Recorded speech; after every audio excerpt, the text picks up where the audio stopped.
I remember the sound more than the words. The metallic clink of my fork against the plate when I set it down. The faint scrape of my chair on the hardwood as I stood. The silence that followed, sharp, deliberate, louder than their voices could ever be. I didn't defend myself, didn't look back, didn't even breathe until I was in my car with the door shut, the muffled laughter of my brother still echoing in my head. I drove home that night without turning the radio on. My hands were steady on the wheel, but in my chest, something shifted, like a lock clicking open. They hadn't always been like this. When I was a kid, my mom used to say I was quiet but sharp. She meant it as a compliment.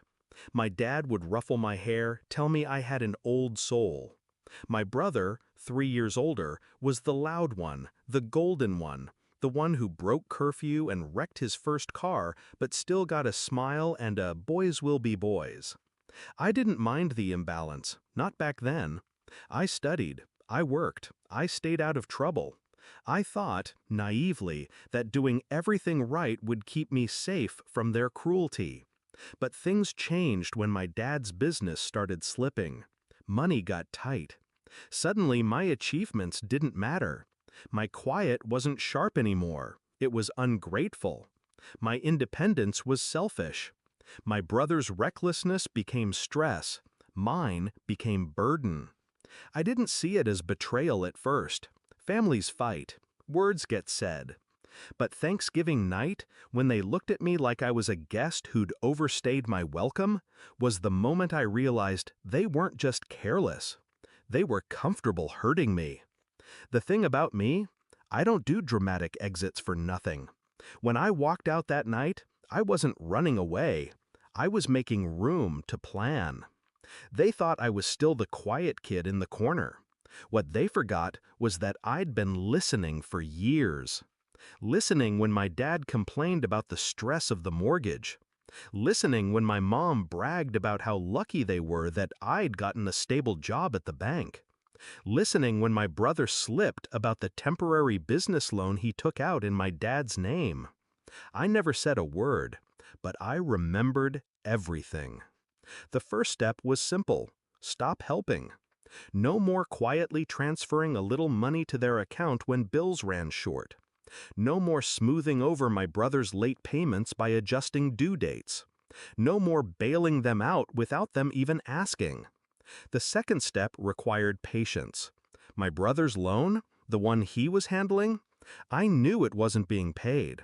I knew the penalties were stacking like bricks on his back. I also knew my dad had co-signed it. I just let it grow. The third step was timing. My mom had a habit of calling me only when she needed something. So when she called one afternoon, sugary sweet, asking if I could help out just this once, I agreed, on one condition. I needed my name removed from everything. The house, the joint account, even the emergency contact list for my dad's business. I framed it as wanting to be fully independent. She liked the sound of that. Independence meant she could tell people I wasn't part of the family drama. By the end of that week, my name was gone.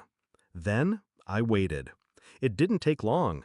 2 weeks before Christmas, my brother's loan defaulted. My dad's credit tanked. Payments on the house were already behind. I imagine the first mortgage notice came like a warning shot. The second, a threat. By the third, my dad probably had trouble sleeping. The call came on a Thursday evening. I was making tea when my phone lit up. "Why is the mortgage unpaid?" His voice was sharp, clipped. I could hear my mom in the background, demanding to know if I'd been selfish again. I sipped my tea before answering. "Ask your pride and joy," I said. Silence. Then, click. They didn't call again, but the fallout wasn't quiet. Through the grapevine, I heard about the arguments. My brother blaming my dad for co-signing. My dad blaming my mom for defending him. My mom blaming outside influences. No one blamed themselves. By January, the house was listed. The business, already fragile, folded. My brother moved in with a friend. My parents rented a smaller place. Me? I stayed exactly where I was, debt-free, untouched, and very, very quiet. People assume revenge feels like fireworks. It doesn't. It's quieter than that. More precise. It's my dad's voice cracking on the phone. It's my brother avoiding me in public. It's my mom not having the courage to ask for help anymore. I didn't ruin them. I just stopped holding them up. Let gravity do the rest. And I slept better than I had in years. Because here's the thing they never understood. I was never a burden. I was the backbone. And the moment I stepped away, the whole structure came down. Not with a bang, but with the slow, inevitable collapse of something built on arrogance and rot.